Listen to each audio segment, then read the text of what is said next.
आगे के एपिसोड 22 में हमने देखा था डिवाइन मिशनरी एग्जाम का पहला राउंड चल रहा था, जहां सब कैंडिडेट को एक चाबी ढूंढना था, जहां मैस और मैक्सलैंड को एक चाबी मिल जाता है। अब आगे, मगर पहले इंट्रो तो देख लो।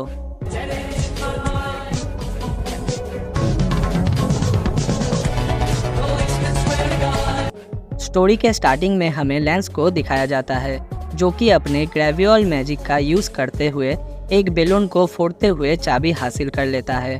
अब डॉट को दिखाया जाता है, उसे भी चाबी मिल जाता है। मार्गारेट मैक्रोन को भी एक चाबी मिल चुका था, लेकिन बेचारा फिन अभी तक दीवार के पीछे छुपा हुआ था। फिर मैस और मैक्सलैंड को देखते हैं, जो कि सेलिब्रेट कर रहे थे। मैक्सलैंड मैस से कहता है, ये काम बहुत मुश्किल था, बट हमने मिलके ये कर ही लिया। मैस कहता है, हाँ सही बात है, लेकिन अब हमें क्या करना चाहिए। फिर मैस कुछ सोचता है और कहता है, हमें ये चाबी आपके वजह से मिला है, इसके लिए शुक्रिया, मगर ये चाबी आप रखो और आगे बढ़ जाओ। अब मैक्सलैंड मैस को कहता है, तुम सच में एक बहुत ही नेक दिल इंसान हो। मैस कहता है, अरे भाई ऐसे मत बोलो। लेकिन मैक्सलैंड मैस को चाबी देते हुए कहता है, ये चाबी आप रख लो और उस तरफ बाहर निकालने का रास्ता है, क्योंकि मैंने सुना है इस एग्ज़ाम में टाइम भी मैटर करता है आपके रैंक के लिए। मगर मैस कुछ बोलने जाता है, लेकिन मैक्सलैंड उसे रोकते हुए कहता है, मैंने डिवाइन मिशनरी रायन से आपके बारे में बहुत कुछ सुना है, लेकिन जितना सुना था आप उससे भी बहुत ज़्यादा अच्छे इंसान हो। लेकिन जो कुछ भी अभी होने वाला है उसे मुझे हैंडल करने दो और अपने आप को साबित करने दो। मैस कहता है, दुनिया तुम्हें पसंद करती है, इसलिए टेंशन मत लो। लास्ट में मैक्सलैंड कहता है, मैं तुम्हारा सीनियर हूँ और तुम मेरे जूनियर हो, इसीलिए मुझे तुम्हारा हेल्प करने का एक मौका दो। अब मैस भी कहता है, ठीक है, और थैंक यू बोल के वहाँ से आगे बढ़ जाता है। लेकिन अब मैक्सलैंड को दिखाया जाता है, जो कि अभी तक वहाँ पर ही खड़ा हुआ था, और कहता है, तो अब वो टाइम आ गया है। उसके बाद मैक्सलैंड को किसी का प्रेजेंस महसूस होता है। मैक्सलैंड पीछे मुड़ के देखता है और उसके माथे पर एक कट बन जाता है। अब वो कहता है, मुझे पता था ये होने वाला है। तब हम देखते हैं वहाँ पर कार्पाचियो लुओयांग आ चुका है। अब मैक्सलैंड कहता है, मुझे रायन एम्स ने कहा था कि मुझे मेरा बेस्ट दिखाना पड़ेगा। लुओयांग कहता है, ये सब सिर्फ उस बच्चे के लिए। मैक्सलैंड कहता है, चलो फिर आ जाओ।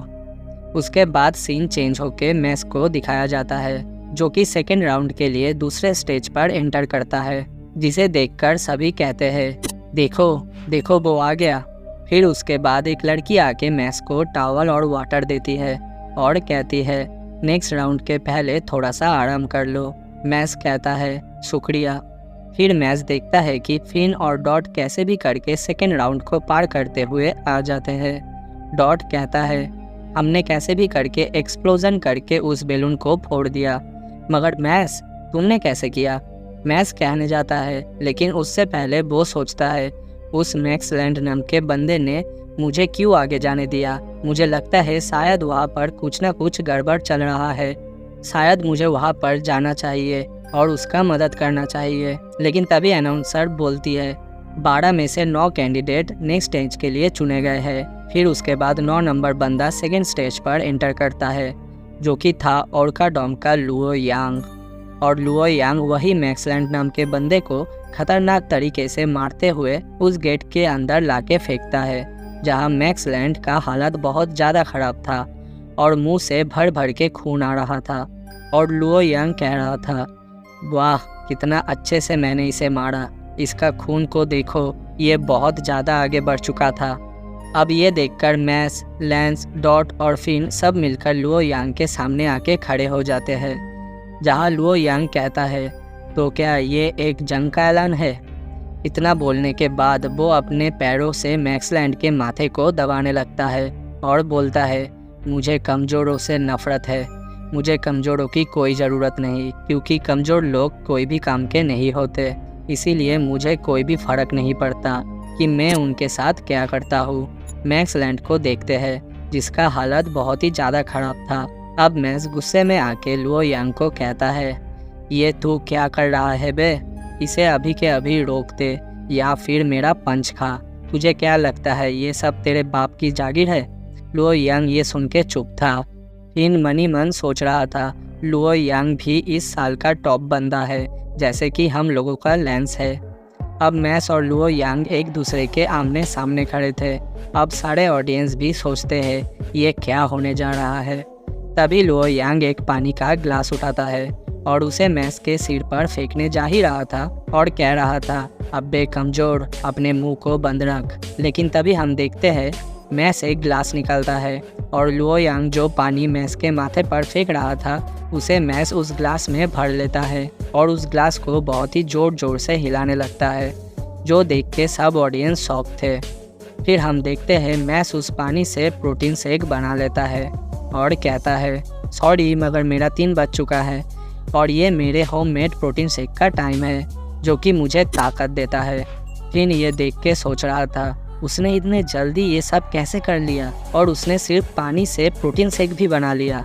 अब मैस लुओ यांग को कहता है, मैं तुझे अभी रोकने के लिए नहीं आया हूँ, मगर मुझे प्रोटीन शेक का भी ज़रूरत था। ये मेरे शेड्यूल का बहुत ही इम्पॉर्टेंट पार्ट है और तू जो लोगों को कमज़ोर कमज़ोर बोल रहा है तो फिर एक बात सुन के जा। मुझे आज तक ऐसा कोई भी बंदा नहीं मिला जो कि मुझसे ज़्यादा स्ट्रांग हो। अब ये सुन के लुओ यांग भी सोच में पड़ जाता है। मैस कहता है, एक और बात भी सुन के जा, जो ताकत का डेफिनेशन होता है वो सबके लिए अलग अलग होता है।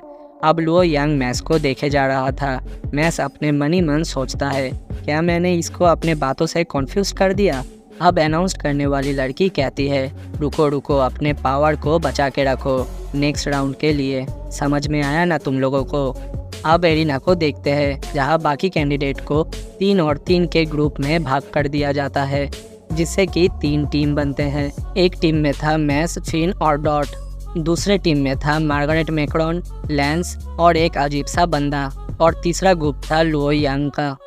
अब फिन गौर करता है और बोलता है, मेरे कपड़ों का कलर कैसे बदल गया? तभी हम देखते हैं 3 टीमों का कपड़े का कलर अलग अलग करके बदल जाता है।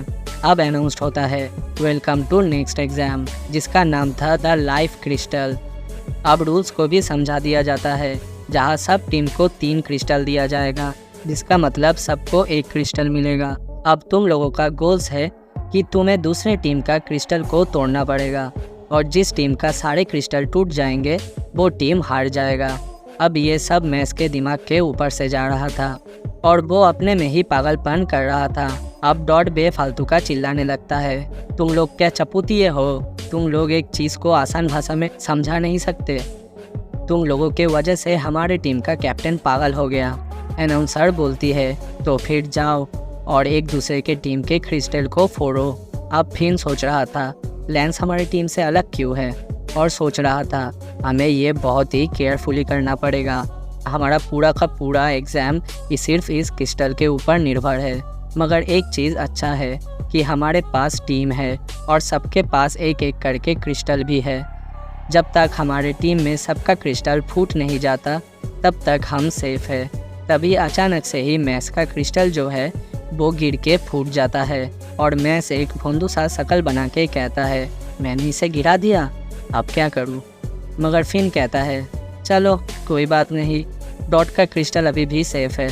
लेकिन उसके बाद ही डॉट का भी क्रिस्टल हाथ से गिर के फूट जाता है। डॉट कह रहा था, इन लोगों ने तो कितना गंदा क्रिस्टल दिया था, जो कि इतने स्लिपरी है कि हाथ से गिरते ही टूट जाते हैं। अब मैस और डॉट दोनों ही मायूस हो जाते हैं। अब फिन भी सोच के घबरा रहा था, नहीं नहीं नहीं, अब अगर मेरा भी क्रिस्टल फूट गया तब तो सब खत्म हो जाएगा। लेकिन मैस और डॉट फिन से कहते हैं, अबे देख, तेरा क्रिस्टल सिर्फ बचा हुआ है तो तुझे इसका प्रोटेक्शन करना ही पड़ेगा। फिन कहता है, दोस्तों मैं जानता हूँ हम एक टीम है, मगर फिर भी क्या मैं इस क्रिस्टल को सेफ रख पाऊँगा? अब गेम शुरू होने का अनाउंसमेंट होता है।